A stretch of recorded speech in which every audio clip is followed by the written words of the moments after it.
어느 독실한 신앙을 갖고 있는 집사님의 집에 사랑하는 애완견이 죽었습니다. 그래서 이 집사님은 어떻게 이 슬픔을 달랠까, 옳지, 담임 목사님을 모셔서 장례 예배를 좀 진행해야 되겠다, 그런 생각을 했습니다. 그래서 목사님 찾아갔습니다. 똑똑똑, 목사님, 제 개가 죽었습니다. 장례식 좀 치러주세요. 목사님 너무 당황했습니다. 네? 해본 적이 없었기 때문에 그렇습니다. 예. 어떻게 하지? 그러다가 그 목사님이 죄송한데 제가 사람은 진매해봐도 개는 처음이라서 제가 못하겠습니다, 이렇게 말했습니다. 그러니까 이 집사님이 아니 무슨 말씀이세요, 목사님? 내가 늘 같이 예배도 출석하고 밥도 같이 먹고 교회 화장실도 사용했는데 그러면 성도 아닌가요? 이런 마음으로 얘기한 거죠. 그래도 이거 개는 장례식을 교회에서 할 수 없다고 그렇게 거부하는 겁니다. 그러자 집사님이 수를 냈습니다.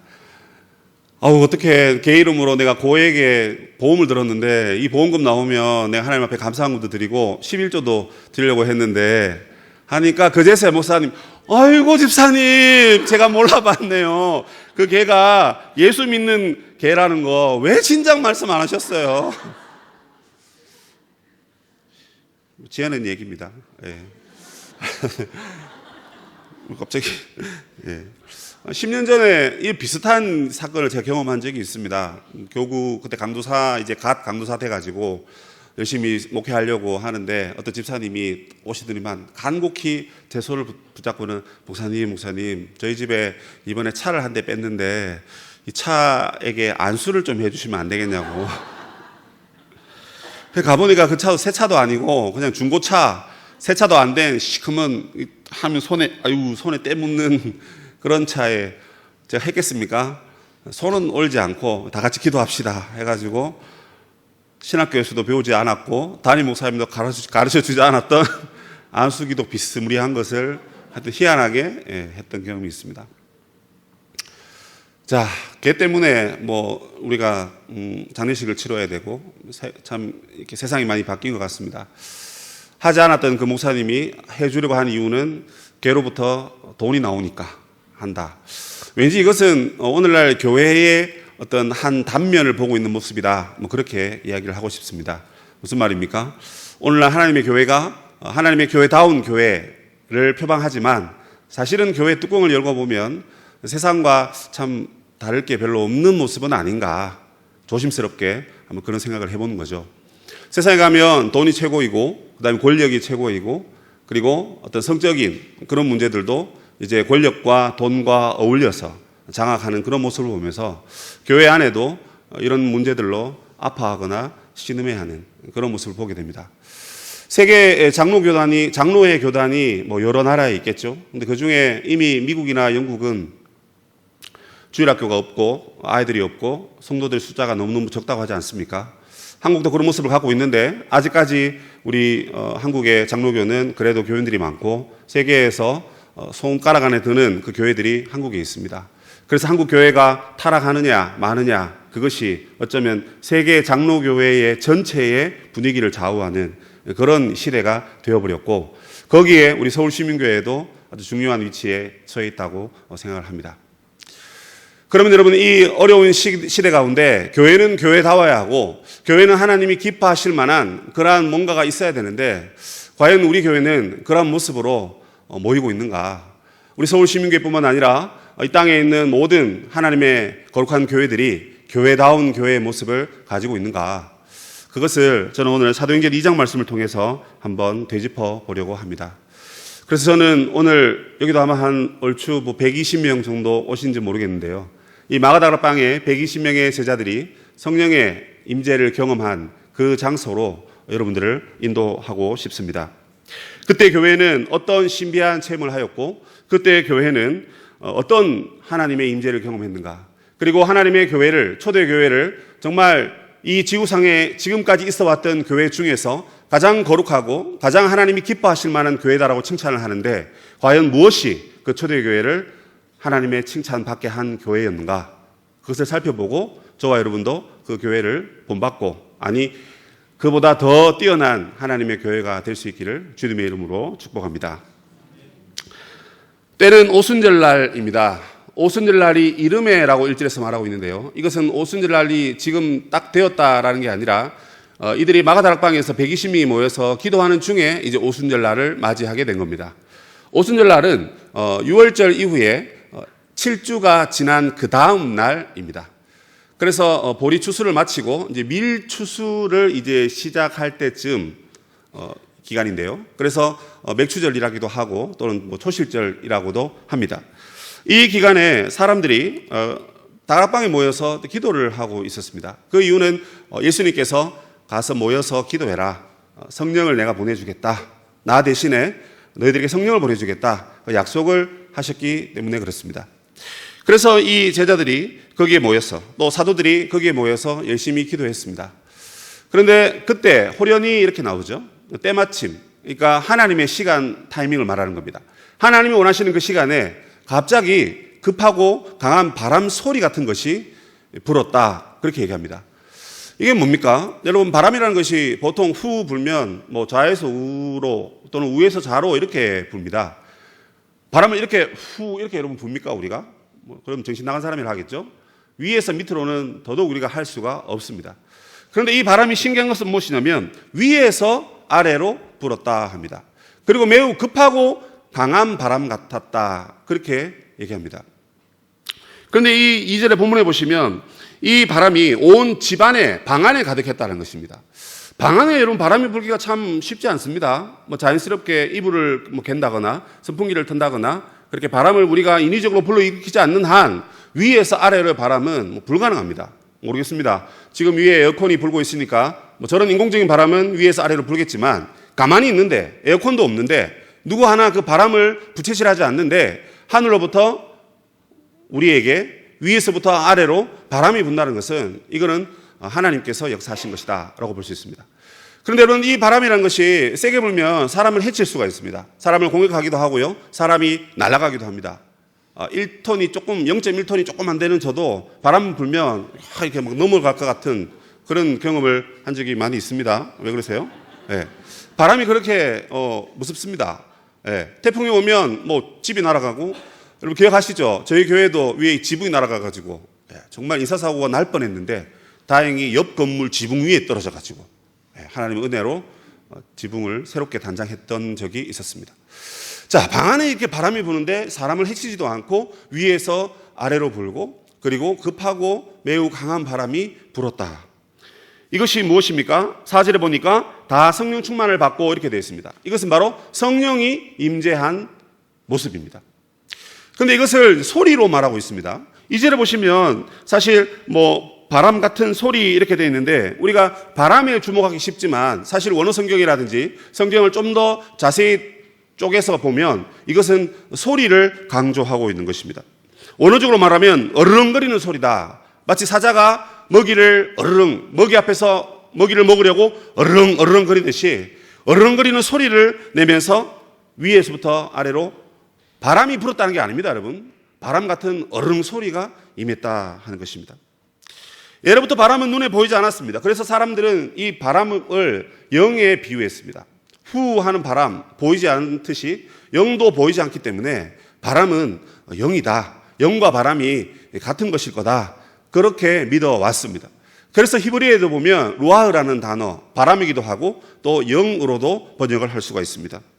실제로 바람은 신성을 상징하고 있는 단어인데요. 가장 대표적인 본문이 에스겔 37장입니다.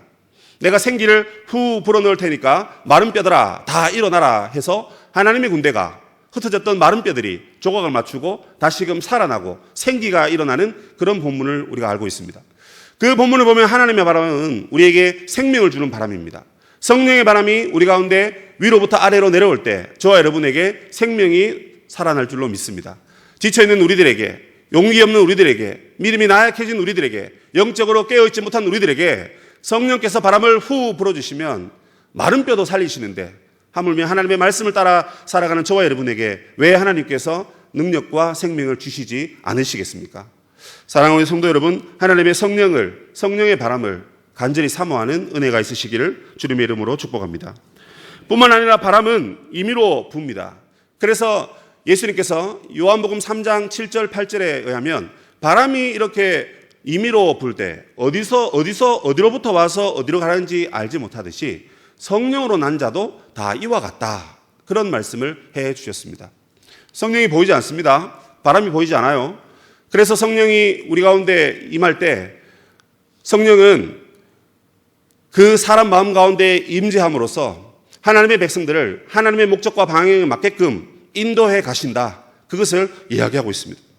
서울시민교회도 2,300명이 조금 안 되는 많은 성도님들이 계십니다. 이 많은 성도님들을 여러분 어떻게 우리가 인도하고 이끌고 섬기고 사랑할 수 있겠습니까? 여러분 제 머리가 보이십니까? 이게 9년 동안 서울시민교회에서 열심히 사역한 결과다. 저 여기 은퇴할 때 여러분 저 머리 심어주셔야 됩니다. 물론 저는 담임 목사님이 아니라서 2,300명을 두고 늘 기도하고 늘 그렇게 살피지는 못했습니다. 고작 뭐 저에게 맡겨진 교구와 제가 맡겨진 주일학교 친구들을 위해서 그나마 좀 기도하고 조금 더 기도한 사람들은 이제 순장님들 그리고 저를 이제 되게 골탕 먹이고 힘들게 하는 몇몇 X파일에 기록된 존경하는 우리 성도님들 여기에 몇 분 앉아 계시는 것 같기도 한데 예. 오늘 되게 상당히 거슬립니다. 예. 그분들을 위해서 열심히 기도합니다. 근데 여러분 이 수많은 사람들을 여러분 한 방향으로 하나님이 인도하신다는 거예요. 그거 어떻게 가능합니까? 바로 성령께서 우리 가운데 임할 때 가능하다는 것입니다. 여러분 바람 같은 소리 이게 성령의 인도인 것입니다. 여러분 우리가 다 성령의 인도함을 받아야 되는 겁니다. 오순절 날에 이 120명의 사람들이 다 성령의 인도함을 받았다 하는 것입니다. 처음 제가 사역할 때 어떤 교회에서 저에게 유치부 사역을 해보지 않겠느냐 그런 제의가 들어왔습니다. 제가 뭘 하겠습니까? 제가 보기에는 좀 괜찮은 남자라 가지고요. 거절을 잘 못합니다. 그러면 이렇게 요구할 때 예 목사님 알겠습니다 하고는 일단은 받아들입니다. 그리고는 집에 가가지고 끙끙 앓으면서 고민합니다. 여보 이거 어떻게 해야 돼? 유치부 사역을 하래 나보고. 당신이 영어 유치원 선생님 좀 했으니까 야 이거 좀 가위로 오려주고 좀 붙여주고 좀 해주고 좀 해줘봐. 기억 잘 안 나지만 아마 아내가 몇 번 도와준 것 같습니다. 근데 그것도 여러분 한두 번이지. 처음에 우리 정민이 태어났을 때 얼마나 울고 잠도 잘 안 자고 그러는지 뭐 저를 도와주기는커녕 그냥 아들하고 그냥 지내고 저는 이제 그 도와주는 그 시간이 지나고 난 다음부터는 어떻게 할까 늘 고민했습니다. 그때 하나님 앞에 기도해서 하나님 좀 도와주세요 기도하니까 하나님 저는 이거 하고 싶은데 왜 목사님이 이걸 시키는지 이해가 안 된다고. 그래서 그 교회에서 제가 뭘 했냐면 제가 이렇게 생겨도요 제가 찬양 인도를 했습니다. 수요일, 금요일, 주일 3번 인도하고 그러면 3번 연습을 해야 됩니다. 제가 진짜 뭐 성가대 지휘자 또는 찬양 인도자, 찬양 사역자인 줄 알았습니다. 그 교회에 있을 때. 왜냐하면 계속 찬양만 했거든요. 그리고 주일학교 초등 1부와 유치부를 했었습니다. 근데 초등부와 유치부는 해본 적이 없습니다. 찬양은 그래도 뭐 기타 조금 치니까 그냥 했어요. 근데 어떻게 할까 막 고민하고 기도하는 중에 하나님께서 딱 저에게 말씀하셨습니다. 야 이놈아 내가 이렇게 너 막 시키려고 너 사역자를 부르는데 왜 너는 네가 하고 싶은 거 하려고 그러느냐. 그냥 시키는 대로 해라. 내가 도와줄게. 하나님 그렇게 말씀하셨습니다. 저는 그때 그 음성이 너무 선명하게 제 마음에 와닿았습니다. 그때 새벽 기도를 그 교회는 4시에도 하고 5시에도 했습니다. 2번 했습니다. 그날 제가 설교하는 날이었는데요. 같은 설교를 이제 2번 하는 거예요. 자리를 옮겨서. 절대 저희 교회는 그런 거 하면 안 됩니다. 다 잊어버리세요. 한 번만 하면 됩니다. 2번 하니까 기도를 많이 할 수밖에 없어요. 한 번 설교 끝내고 또 기도 시큰 하다가 시간 되면 또 본당에 가서 또 준비되면 올라가서 또 설교하고 그리고 또 기도하고 또 가다 보니까 기도가 잘 되었습니다. 그때 그렇게 기도하는데 하나님이 나에게 내가 너를 인도해 줄게 하는 그런 음성이 들려온 거예요. 그래서 저는 그냥 그것을 믿고 그냥 냅다 했습니다. 뭐 제가 뭐 잘하는 게 뭐 있습니까? 그냥 뭐 얼굴 잘생긴 거 하고 그리고 이 목소리 좋은 거 사투리 뭐 이거 가지고 애들한테 그냥 원맨 쇼를 했습니다. 지금 생각해도 그게 설교를 한 건지 무슨 삐에로 광대 춤을 춘 건지 뭐 잘 모르지만 뭐 그런 사진들이 집에 좀 있는데 제가 봐도 참 우스웠습니다. 그런데 그때 하나님께서 야 내가 유치부 애들한테도 설교하는데 뭐 다 죽어가는 환자들 병원 신방 가서 왜 내가 설교를 못 하겠냐 그런 마음으로 하나님 주신 용기를 가지고 열심히 사역했던 적이 있었습니다. 한 번은 이제 그 이후에 서울시민교회를 왔는데 어떤 목사님이 지금 여기 안 계십니다. 대뜸 저희 집 사람에게 그렇게 말합니다. 아니 사모님 세상에 수많은 사람들 그 많이 두고 왜 하필 서목사하고 결혼했냐고. 그 질문을 그 어떤 목사님이 하는 겁니다. 그분 보기에 제가 아마 정말 싫었나 봅니다. 그분이 저보다 훨씬 더 공부도 많이 했고 훨씬 더 탁월하고 얼굴은 뭐 제가 좀 더 잘생긴 것 같은데 머리카락은 그분이 훨씬 많습니다. 그분하고 저하고 비교해봤자 자기가 상관할 게 아닌데 저희 집사람 보고 왜 손목사고 하필 결혼했냐고. 물론 뭐 제가 많이 따라다녔습니다만은 그 얘기를 듣고 있는데 그러면 그 얘기를 집사람한테 하면 그 얘기가 저한테 당연히 흘러 들어올 건데 생각이 있는 건지 없는 건지. 그래서 제가 따지진 않았습니다. 그 뒤로. 언젠가는 좀 따지고 싶은데 뭐 다른 교회에 있으니까 만날 일이 있겠죠.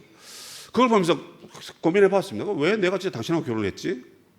나이 차이도 많이 나고 지역도 다르고 만날 만한 그런 뭐 상황도 아니었는데 어떻게 했지? 했는데 뭐 결론은 하나님의 인도였습니다. 제가 무진장 따라다녔습니다.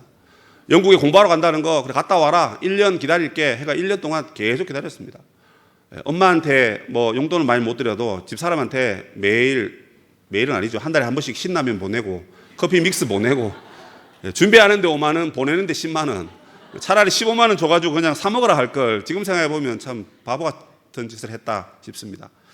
갔다 오고 이제 여차해서 결혼했습니다. 지금은요 누가 누굴 따라다니게요?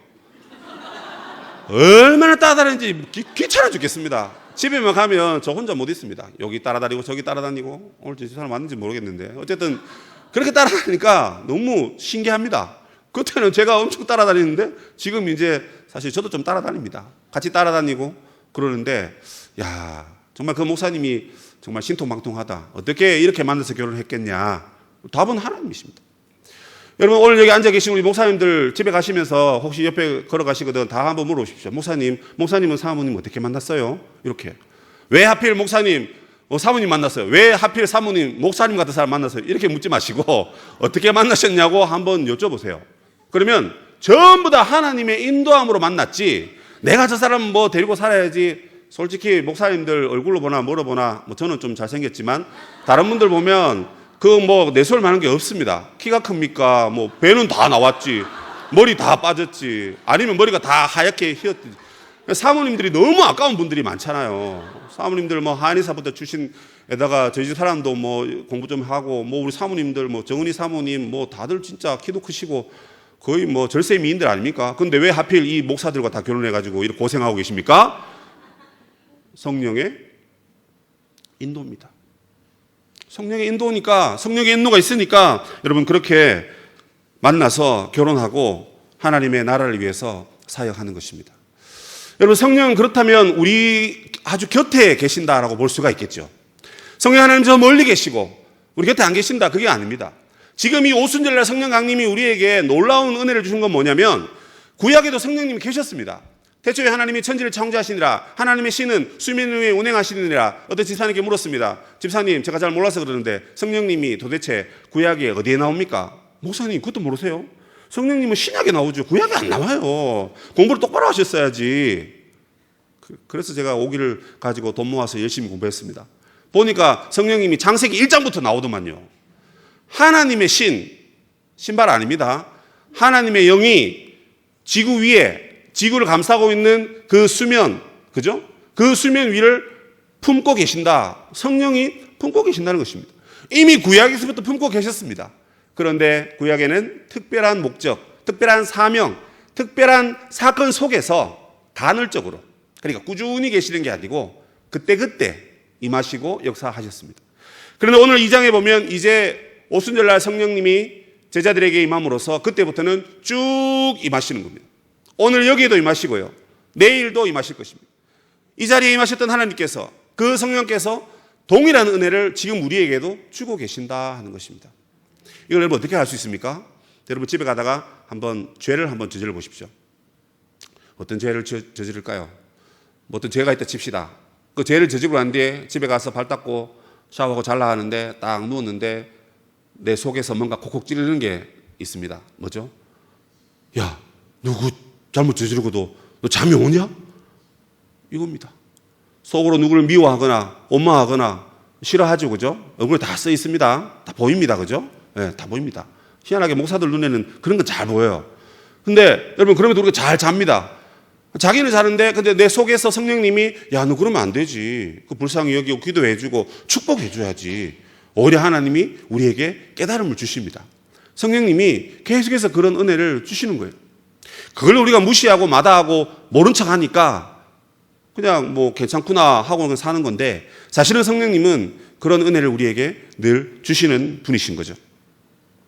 그러므로 성령님은 저 위에만 계시는 게 아니고 오늘 여기에 계시고 오늘 우리 안에 계시고 오늘 이 가운데 충만히 계셔서 저와 여러분을 하나님 기뻐하시는 곳으로 인도하신다.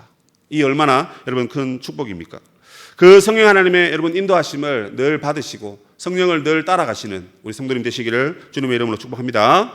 두 번째로, 성령은 불의 혀 같은 모습으로 말씀하고 있습니다.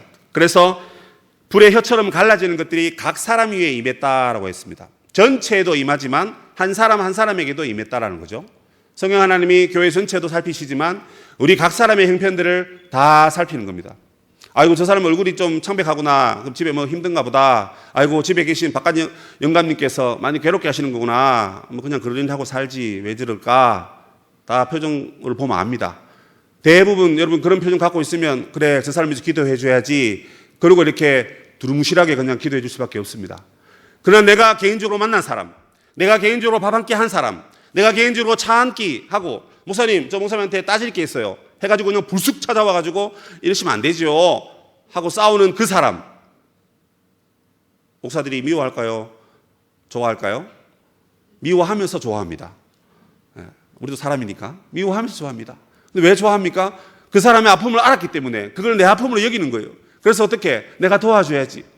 우리가 전체도 바라보지만 우리가 한 사람 한 사람이 또 그 한 사람을 만날 때 각별한 사이가 되고 그들에게 필요한 것들을 도와주고 섬기는 그런 은혜가 있는 거예요. 성령께서 전체적으로도 임하셨지만 각 개인에게 임하셔서 마치 불의 혀같이 갈라지는 것으로 그에게 역사하셨다는 것입니다. 여기 보면 여러분, 이게 불의 혀입니다. 불이냐 혀냐 어느 게 더 강조되어 있죠? 오늘 이 성경에 보면 이 혀들이 강조되어 있습니다. 번역하면 이렇습니다. 갈라지는 불과 같은 혀들이, 이렇게 번역하는 것이 더 좀 좋습니다. 더 표현이 매끄럽다는 거죠.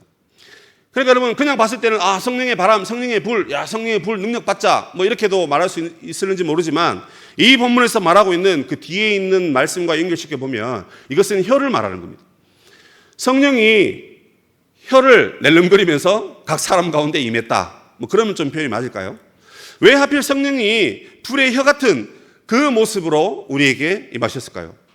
그것은 바로 그 뒤에 있는 사건을 위해서 그렇게 하신 것입니다. 뭡니까?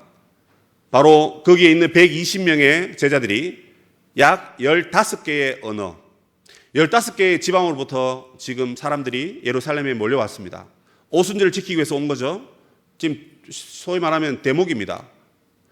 그 사람 많이 모여있는 그날에 성령님께서 대단한 퍼포먼스를 이루신 거예요. 120명, 외국어라고는 전혀 알지 못하는 그들에게 하나님께서 방언을 주셨는데, 이 방언은 고린도에서 말하는 그 고린도서 그 방언과 다른 방언입니다. 본문에 보시면 난곳 방언이라 했습니다. 어머나, 나는 지금 여기 예루살렘을 왔는데 왜 내가 살던 동네의 그 언어로 저 사람들이 말하고 있지? 이 얘기입니다. 성령의 불의 혀, 그들이 성령의 불의 혀를 받으면서 그들이 방언을 말하기 시작하는데 알아들을 수 있는 방언을 말했습니다. 거기에 찾아온 사람들, 길거리를 지나가다가 이거 어디서 들리는 소리야 하고 따라가 보니 자기 나라 말로 다 듣게 됐다는 거죠. 그 나라의 말에 사람들이 귀를 기울이면서 공통된 양식을 발견합니다. 그게 뭐냐면 바로 하나님의 큰 일 말함을 듣는도다, 이렇게 얘기합니다. 무슨 말입니까? 하나님의 큰 일, 이게 뭘까요? 하나님의 구원입니다. 다르게 표현하면 에덴 동산을 회복하는 겁니다. 그러면 뭡니까? 하나님께서 하나님의 나라를 세우시겠다. 하나님의 나라를 회복하시겠다. 하나님의 나라가 너에게 임했다.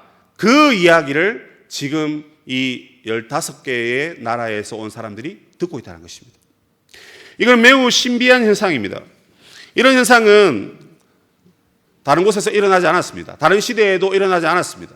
특별하게 오순절날 그 현상을 일으키셨고 거기에 있는 120명의 사람들이 다 난고 방언을 말했고 거기에 참석했던 사람들이 그 말을 들었습니다. 무슨 말입니까? 바로 성령의 임재를 통해서 이제 하나님의 나라가 우리 가운데 완전히 임했다라는 겁니다. 그 하나님 나라가 임했고 임한 그 나라를 내가 세워가겠고 내가 건설하겠다. 하나님께서 그 약속을 지금 이 제자들과 많은 방문객들에게 보여주고 있는 것입니다.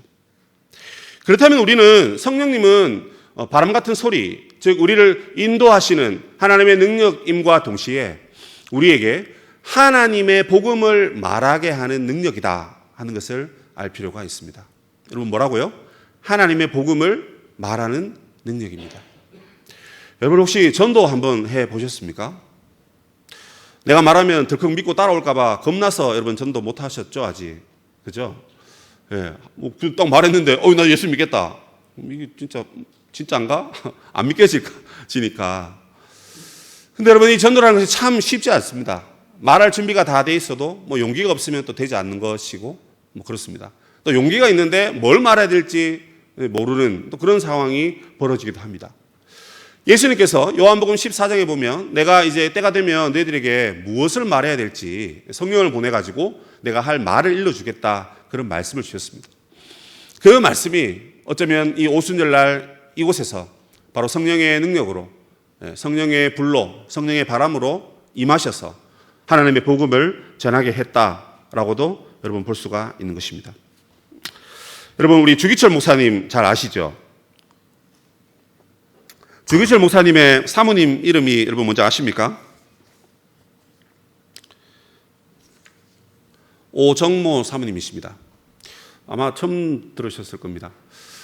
이 사모님은 사실은 잘 알려지지 않았습니다. 왜냐하면 주기철 목사님의 7년인가요? 7년 정도 고난받으시고 순교하셨는데 해방되기 1년 전 44년 4월 21일 밤 9시 30분에 순교하셨습니다. 근데 여러분 7년 동안 어떻게 그가 여러분 고문을 받을 수 있었겠습니까? 한 번은 이 일본 수사들이 열심히 고문을 하다가 집에 보내가지고 처자식을 보고 오면 마음이 약해가지고 아마 우상 숭배하고 예수님 사진에 침 뱉고 우상 숭배하고 그래서 굴복할 것이다. 이제 이런 전략을 세웁니다. 그래서 열심히 고문하고 난 다음에 집에 보내줍니다. 집에 가니까 이제 사모님 딱 묻습니다. 목사님, 감옥에서 승리하셨습니까? 이렇게 묻습니다. 목사님이 대답하기도 전에 목사님, 감옥에서 승리해야 됩니다. 그러려면 목사님, 다시 감옥에 들어가세요. 그리고 감옥에서 순교하세요. 여러분, 이렇게 말했다고 합니다. 물론 주 목사님께서 내가 한국 교회에 그래도 마지막 남은 시사삼배를 하지 아니하고 거룩한 하나님의 교회의 사도로 하나님의 목사로 그렇게 내가 믿음을 지켜야 되겠다. 그 마음으로 본인이 그렇게 결정하고 판단했을 것입니다. 그런데 여러분 그 결정을 사모님도 동일하게 생각했고 동일하게 그렇게 여러분 말했다는 것입니다.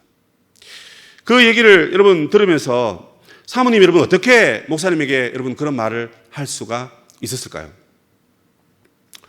여러분 하루 이틀도 아니고 수년간에 걸쳐서 그렇게 고문당하는데 그냥 막 그렇게 하고 대충 하고 나와서 그냥 회개하고 하면 안 됩니까? 대체적으로는 이렇게 생각했든지 아니면 그냥 이 세상이 바뀌지 않을 것 같으니까 그냥 그렇게 말하고 그냥 어떻게 되겠지 그렇게 했는지도 모릅니다. 그런데 이 사모님은 또는 이 목사님은 끝까지 하나님의 능력에 붙잡혀서 믿음을 지켰고 결국 순교하셨습니다. 순교하시고 난 다음에 사모님은 어떻게 했습니까? 그냥 자기 살 길 찾아갔습니까? 그 문헌에 보면 그렇게 하지 아니하고 남겨진 교회를 여전히 섬기고 신방 다니고 그렇게 했다고 합니다. 시간이 많이 지나서 죽기 얼마 전에 김일성 씨가 여러분 아는 김일성입니다. 그 김일성 씨가 장교 2명을 보내가지고 가방 한쪽에는 돛다발을 넣고 또 가방 한쪽에는 집문서와 땅 문서를 넣어서 보냈다고 합니다. 고생한 걸 아니까. 여러분 김일성도 옛날 어릴 때는 예수 믿었었거든요. 그래서 그랬는지 모르지만 어쨌든 그의 공을 치하하는 의미에서 아마 그것을 보는 것 같습니다. 사모님이 이렇게 말했습니다. 내가 이거 받으려고 우리 목사님 순교시키고 내가 그렇게 한 것은 아닙니다. 그렇게 말하고 그것을 돌려보내고 거절했다라고도 합니다. 장기래 박사께서 그 오정모 사모님이 유방암이 걸렸을 때 수술을 하게 되었습니다. 자기가 예수 그리스도의 고난에 우리 남편도 그 모진 고통을 당하고 죽음을 당하고 그렇게 해서 순교했는데 나도 남편 따라서 그리고 나도 예수님 따라서 그 수술할 때 마취 하지 않고 내가 수술을 한번 해보고 싶다. 제발 도와달라고 그렇게 사모님이 말씀하셨습니다. 근데 여러분 그게 가능한 일입니까? 그냥 뭐 작은 수술도 아니고 아주 큰 수술인데 불가능한 거죠. 그러나 그 얘기는 들었지만 장기리 박사는 그렇게 하지 않고 모르게 마취제를 놨고 그리고 수술을 잘 했다고 합니다. 그 사모님의 그 용기, 목사님에게 그렇게 말할 수 있었던 그 믿음과 용기, 그리고 그 탐나는 재물들을 거절할 수 있었던 그 용기와 그 믿음, 여러분 그게 어디서부터 왔을까요?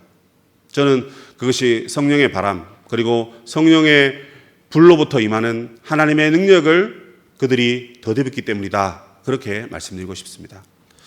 바늘로 여러분 손바닥 한번 찔러 보십시오. 아픕니다. 얼마나 아픈지 모릅니다. 그런데 여러분 이 사모님과 이 목사님이 그걸 알면서도 그 길을 갈 수 있었던 것은 성령의 충만한 능력을 받았기 때문에 그렇게 가능했던 것이, 인간의 생각과 인간의 판단과 인간이 바라보는 것, 인간이 듣는 것으로 판단하고 결정을 내린다면 아마 감옥에 들어가자마자 그날 오후에 곧바로 우상숭배하고 곧바로 아마 감옥에서 나왔을 것입니다. 이 두 목사님과 사모님보다 더 크고 위대하신 분이 바로 우리 주 예수 그리스도이신 것이죠. 그도 하나님이시지만 인간의 몸으로 이 땅에 오시고 인간의 모습을 덧입으시고 인간이 당하는 모든 고통을 당하시고 모든 어려움을 몸소 짊어지셨습니다. 할 수만 있으면 이 잔을 내게서 옮기십시오. 그러나 나의 원대로 마시고 아버지의 원대로 해 주십시오. 거기에는 어쩌면 이 고통을 피하고 싶어하는 예수님의 그 마음도 담아 있었습니다. 그러나 그는 성령의 능력을 덧입고 성령이 이끄시는 대로 성령이 주시는 그 능력 안에서 살아가야 했기 때문에 그것을 피하지 아니하고 정면으로 돌파하셨습니다. 예수님께서 성령의 은혜를 덧입고 십자가를 지시고 십자가에서 우리를 구원하시고 우리에게 영원한 생명을 허락해 주신 것입니다.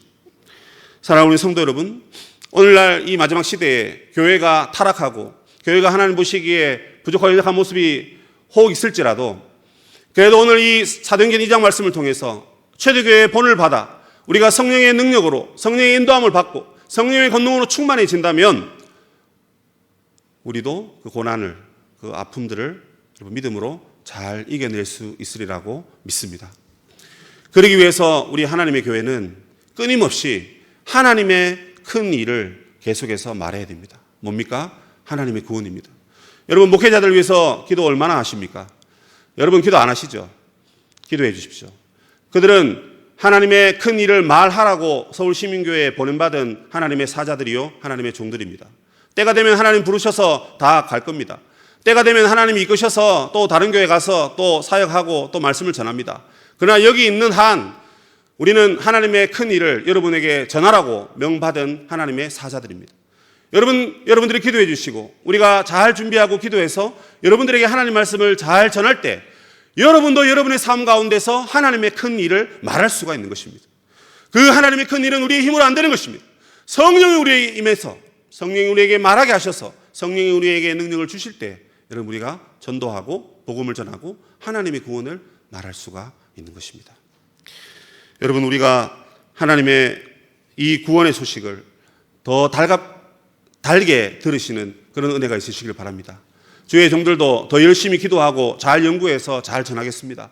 여러분 잘 들어주시고 또 들은 것을 가지고 그치지 마시고 여러분의 삶의 현장에서도 하나님의 구원을 성령의 능력을 덧입고 잘 증거하시길 바랍니다.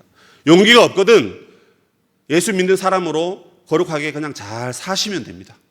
나는 나가서 전도할 수 없어. 여러분 그럴 수 있습니다. 용기 없을 수 있어요. 그러나 그것이 죄는 아닙니다. 그럼 어떻게 합니까? 내가 성령 충만한 그 모습으로 내 삶을 잘 살아가면 됩니다. 선을 끼치고 덕을 행하고 가난한 자와 소외된 자, 연약한 자들을 돌보고 살피는 그런 하나님의 사랑을 나타내는 여러분 그런 사람이 되면 되는 거예요. 그게 바로 하나님의 큰 일을 말하고 전하는 하나님의 교회인 것입니다. 우리 서울시민교회가 이 마지막 시대 가운데 그야말로 하나님의 복음의 소식을 하나님의 큰 일 말함에 가장 앞장서서 잘 쓰임받고 능력도 나타나는 성령 충만한 교회가 되시기를 주님의 이름으로 축복합니다. 아멘.